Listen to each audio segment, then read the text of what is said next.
ಬೆಂಗಳೂರಿನ ರಾಮಮೂರ್ತಿ ನಗರ ಪೊಲೀಸ್ ಠಾಣಾ ವ್ಯಾಪ್ತಿಯಲ್ಲಿ ನಡೆದಿದ್ದಂಥ ಏನು ಅನುಮಾನಾಸ್ಪದ ಸಾವು ಏನಿದೆ ಇದು ಸಾಕಷ್ಟು ಅನುಮಾನಗಳಿಗೆ ಎಡೆಮಣೆಯನ್ನ ಮಾಡಿಕೊಟ್ಟಿತ್ತು. ಯಾಕಂದ್ರೆ ಜನವರಿ 3ನೇ ತಾರೀಕು ಏನು ಒಂದು ಟೆಕ್ಕಿ ಏನು ಶರ್ಮಿಳಾ ಏನಿದ್ದಾರೆ, ಸೊ ಅವರು ರಾಮಮೂರ್ತಿ ನಗರ ಪೊಲೀಸ್ ಠಾಣಾ ವ್ಯಾಪ್ತಿಯಲ್ಲಿರುವಂತಹ ಏನು ಸುಬ್ಬಣ್ಣ ಲೇಔಟ್ ಏನಿದೆ, ಸೊ ಆ ಒಂದು ಮನೆಯಲ್ಲಿ ಒಂದು ಅನುಮಾನಾಸ್ಪದವಾಗಿ ಸಾವನ್ನಪ್ಪಿರ್ತಾರೆ. ಅಲ್ಲಿನ ಆ ಮನೆ ಮಾಲೀಕರು ಏನೋ ಒಂದು ಬೆಂಕಿ ಬಿದ್ದಿದೆ ಅಂತ ಹೇಳ್ಬಿಟ್ಟು ಪೊಲೀಸರಿಗೆ ಒಂದು ಕರೆಯನ್ನ ಮಾಡ್ತಾರೆ. ಆ ಕರೆ ಮಾಡಿದ ನಂತರ ಪೊಲೀಸರು ಸಹ ಸ್ಥಳಕ್ಕೆ ಬಂದು ಪರಿಶೀಲನೆ ಮಾಡ್ತಾರೆ. ಪರಿಶೀಲನೆ ಮಾಡುವಂಥ ಸಂದರ್ಭದಲ್ಲಿ ಮೇಲ್ನೋಟಕ್ಕೆ ಇಲ್ಲಿ ಏನೊಂದು ಮನೆಯಲ್ಲಿ ಬೆಂಕಿ ಬಿದ್ದಿದೆ ಅನ್ನೋದು ಮೇಲ್ನೋಟಕ್ಕೆ ಗೊತ್ತಾಗುತ್ತೆ. ಆನಂತರ ಏನು ಪೊಲೀಸರು ಸಹ ಒಂದು ಪ್ರಕರಣವನ್ನು ಸಹ ದಾಖಲು ಮಾಡ್ಕೊಂತಾರೆ. ಮತ್ತೆ ಅನುಮಾನಾಸ್ಪದ ಸಾವು ಅನ್ನೋದನ್ನ ಏನು ರಾಮಮೂರ್ತಿ ನಗರ ಪೊಲೀಸ್ ಠಾಣೆಯಲ್ಲಿ ಪೊಲೀಸರು ಕಂಪ್ಲೇಂಟ್ ಅನ್ನ ರಿಜಿಸ್ಟರ್ ಮಾಡ್ಕೊಂತಾರೆ. ಆ ರಿಜಿಸ್ಟರ್ ಮಾಡ್ಕೊಂಡು ತನಿಖೆ ಮಾಡುವಂತ ಸಂದರ್ಭದಲ್ಲಿ ಏನು ಸ್ಥಳಕ್ಕೆ ಸೋಕೋ ಟೀಮ್ ಇರ್ಬೋದು, ಮತ್ತೆ FSL ಟೀಮ್ ಇರ್ಬೋದು, ಎಲ್ಲರೂ ಸಹ ಭೇಟಿ ಕೊಟ್ಟು ಪರಿಶೀಲನೆ ಮಾಡುವಂತ ಸಂದರ್ಭದಲ್ಲಿ ಮೇಲ್ನೋಟಕ್ಕೆ ಅಲ್ಲಿ ಶಾರ್ಟ್ ಸರ್ಕ್ಯೂಟ್ ಇಂದ ಆ ಒಂದು ಮನೆಗೆ ಬೆಂಕಿ ಹೊತ್ಕೊಂಡು ಏನು ಆಕೆ ಟೆಕ್ಕಿ ಶರ್ಮಿಳಾ ಯಾರಿದ್ದಾರೆ, ಸೊ ಅವರು ಸಾವನ್ನಪ್ಪಿದ್ದಾರೆ ಅನ್ನೋದು ಗೊತ್ತಾಗುತ್ತೆ. ಅದಾದ ನಂತರ ಏನಂದ್ರೆ ಪೋಸ್ಟ್ ಮಾರ್ಟಮ್ ರಿಪೋರ್ಟ್ ಮತ್ತೆ FSL ರಿಪೋರ್ಟ್ ಏನು ಪೊಲೀಸರ ಕೈ ಸೇರುತ್ತೆ.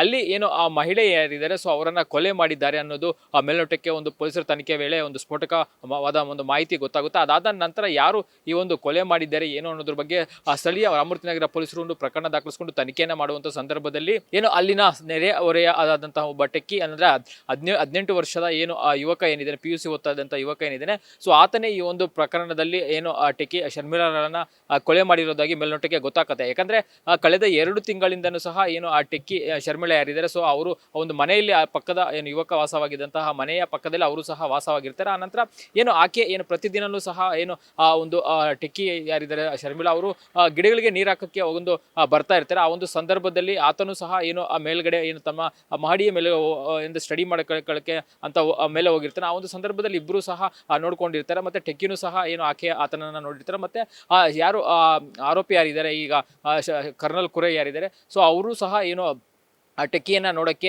ಏನು ಅಲ್ಲಿಗೆ ಹೋಗಿರ್ತಾರೆ. ಅಂದ್ರೆ ಆ ಮೇಲೆ ಮಹಡಿಯ ಮೇಲೆ ಹೋಗ್ತಾ ಇರ್ತಾರೆ ಪ್ರತಿದಿನ ಸಂಜೆ ಮತ್ತೆ ಬೆಳಗ್ಗೆ. ಇಬ್ರು ಸಹ ಒಂದು ಪರಿಚಯ ಯಾರಿಗೂ ಸಹ ಪರಿಚಯ ಇರಲ್ಲ, ಆದ್ರೆ ನೋಡ್ಕೊಂಡಿರ್ತಾರೆ. ಆದ್ರೆ ಆಕೆ ಸ್ಮೈಲ್ ಅನ್ನ ಕೊಟ್ಟಿರ್ತಾರೆ. ಮತ್ತೆ ಅದನ್ನೇ ಆತ ಏನೋ ಒಂದು ಪ್ರೀತಿಯ ಒಂದು ಭಾವ ಅಂತ ಹೇಳಿ ತಿಳ್ಕೊಂಡ್ಬಿಟ್ಟು ಏನು ಜನವರಿ 3ನೇ ತಾರೀಕು ಆಕೆ ಒಬ್ಬಳೇ ಇದ್ದಂತಹ ಸಂದರ್ಭದಲ್ಲಿ ಮನೆಗೆ ಹೋಗ್ತಾನೆ. ಹೋದಂತ ಸಂದರ್ಭದಲ್ಲಿ ಆಕೆ ಏನೋ ಕಿಚನ್ ಅಲ್ಲಿ ಇರ್ತಲ್ಲ. ಆನಂತರ ಆಕೆ ಕಿಚನ್ ಅಲ್ಲಿ ಇದ್ದ ಸಂದರ್ಭದಲ್ಲಿ ಆಕೆಯನ್ನ ಹಿಂದ್ಗಡೆಯಿಂದ ಇಟ್ಕೊಳಕ್ ಹೋಗ್ತಾನೆ. ಮತ್ತೆ ಆಕೆ ಒಂದು ರೆಸಿಸ್ಟೆನ್ಸ್ ಅಂತ ಮಾಡ್ತಾಳೆ. ಮತ್ತೆ ಆ ಪ್ರತಿರೋಧವನ್ನು ಸಹ ಆಕೆ ತೋರ್ತಾಳೆ. ಆ ಒಂದು ಸಂದರ್ಭದಲ್ಲಿ ಇಬ್ಬರ ನಡುವೆ ವಾದ ಮತ್ತೆ ಪ್ರತಿವಾದ ಆಗಿ ಜಗಳ ಸಹ ಆಗುತ್ತೆ. ಮತ್ತೆ ಆಕೆ ಸಹ ಕಿರ್ಚ್ಕೊಳ್ತಾಳೆ. ಯಾಕಂದ್ರೆ ನೀನು ಈಗ ಏನು ಮನೆಯಿಂದ ಅಂದ್ರೆ ಹೊರಗಡೆ ಹೋಗಿಲ್ಲ ಅಂದ್ರೆ ನಾನು ಏನೋ ಈ ಒಂದು ಪ್ರಕರಣ ಕಿರ್ಚ್ಕೊಂತೀನಿ, ಆನಂತರ ಪೊಲೀಸರು ಬರ್ತಾರೆ. ಜೊತೆಗೆ ಏನಂದ್ರೆ ಪೊಲೀಸರು ಬಂದಂತ ಸಂದರ್ಭದಲ್ಲಿ ಅರೆಸ್ಟ್ ಮಾಡ್ತಾರೆ ಅನ್ನೋದನ್ನ ಸಹ ಆಕೆ ಆತನಿಗೆ ಹೇಳ್ತಾರೆ. ಆದ್ರೂ ಸಹ ಆತ ಏನು ಹೋಗಿರಲ್ಲ. ಆಕೆಯನ್ನ ಪದೇ ಪದೇ ಲೈಂಗಿಕವಾಗಿ ದೌರ್ಜನ್ಯ ಮಾಡೋದು ಮತ್ತೆ ಲೈಂಗಿಕ ಕಿರುಕುಳ ನಡೆಯೋದು ಮಾಡ್ತಾ ಇರ್ತಾನೆ. ಸೊ ಹಾಗಾಗಿ ಏನು ಈತ ಏನು ಪ್ರತಿರೋಧ ಅಂದ್ರೆ ಆಕೆ ಪ್ರತಿರೋಧ ಕೊಡ್ತಾ ಇದ್ದಂತ ಸಂದರ್ಭದಲ್ಲಿ ಏನು ರೊಚ್ಚಿಗೆದಂತ ಏನು ಕರ್ನಲ್ ಕುರೈ ಯಾರಿದ್ದಾರೆ, ಸೊ ಆತ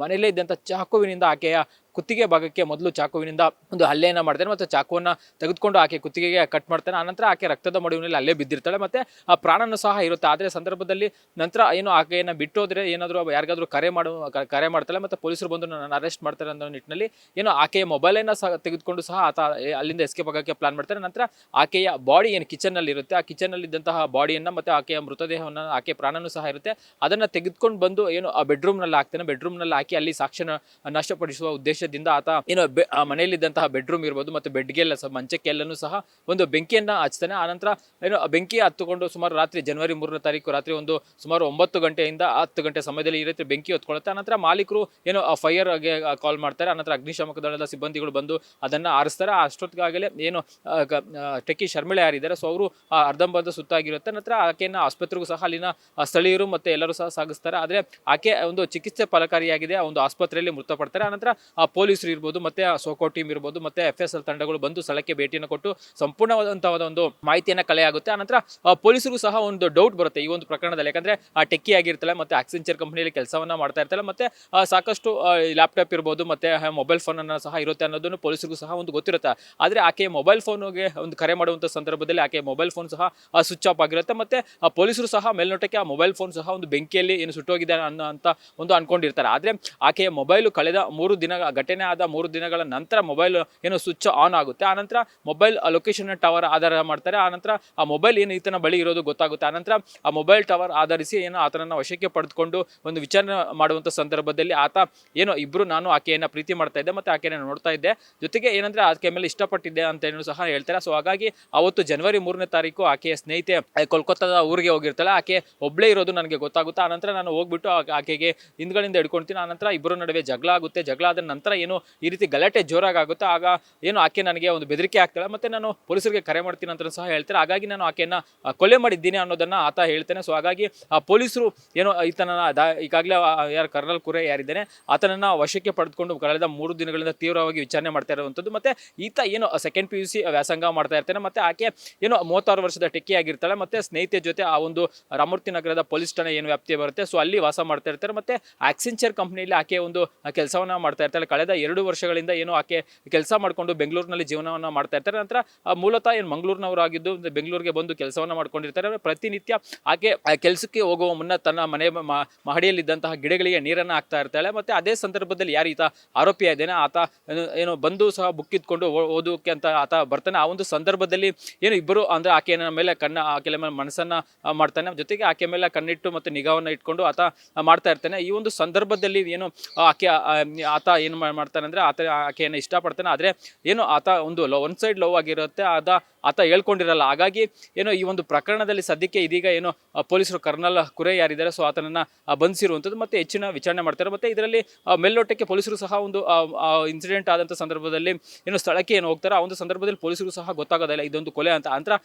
ಪೊಲೀಸರಿಗೆ ಏನೋ ಒಂದು ಮರಣೋತ್ತರ ವರದಿಯ ಪರೀಕ್ಷೆ ಬರುತ್ತೆ. ಆ ಸಂದರ್ಭದಲ್ಲಿ ಅಂದ್ರೆ ಈ ಒಂದು ಬೆಂಕಿ ಹಚ್ಚಕ್ಕೂ ಮುನ್ನ ಏನು ಆಕೆಯ ದೇಹದ ಮೇಲೆ ಕೆಲವೊಂದಷ್ಟು ಚಾಕುವಿನಿಂದ ಚುಚ್ಚಿದಂತಹ ಮಾರ್ಕ್ಗಳಿರುತ್ತೆ. ಸೊ ಆ ಒಂದು ಮಾರ್ಕ್ಗಳನ್ನು ಆಧರಿಸಿ ಇಲ್ಲೊಂದು ಕೊಲೆಯಾಗಿದೆ ಅನ್ನೋದನ್ನು ಮೇಲ್ನೋಟಕ್ಕೆ ಗೊತ್ತಾಗುತ್ತೆ. ಆ ಒಂದು ಸಂದರ್ಭದಲ್ಲಿ ಏನು ಅವರು ಈ ಒಂದು ಪ್ರಕರಣದಲ್ಲಿ ಕೊಲೆಯಾಗಿದೆ ಅನ್ನೋದನ್ನು ಗೊತ್ತಾಗುತ್ತೆ. ಆನಂತರ ಸ್ಥಳೀಯರು ಮತ್ತೆ ಏನು ಪೊಲೀಸರು ವಿಚಾರಣೆ ಮಾಡುವಂಥ ಸಂದರ್ಭದಲ್ಲಿ ಕೊಲೆಯಾಗಿರೋದಂಥದ್ದು ಮೇಲ್ನೋಟಕ್ಕೆ ಗೊತ್ತಾಗುತ್ತೆ.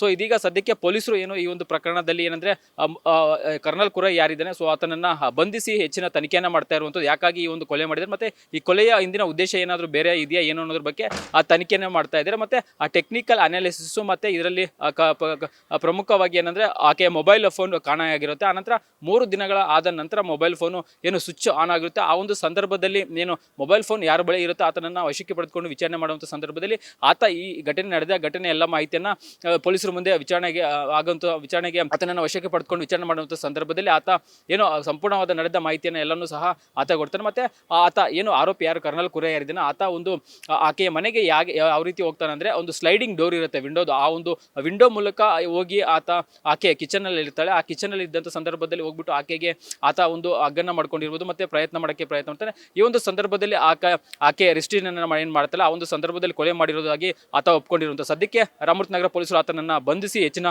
ವಿಚಾರಣೆಯನ್ನ ಮಾಡ್ತಾ ಇರುವಂಥದ್ದು. ಕ್ಯಾಮರಾಮನ್ ವಿಶ್ವನಾಥ್ ಜೊತೆ ಅರುಣ್ ಕುಮಾರ್, ಅಶ್ವಯೋಗ ನ್ಯೂಸ್, ಬೆಂಗಳೂರು.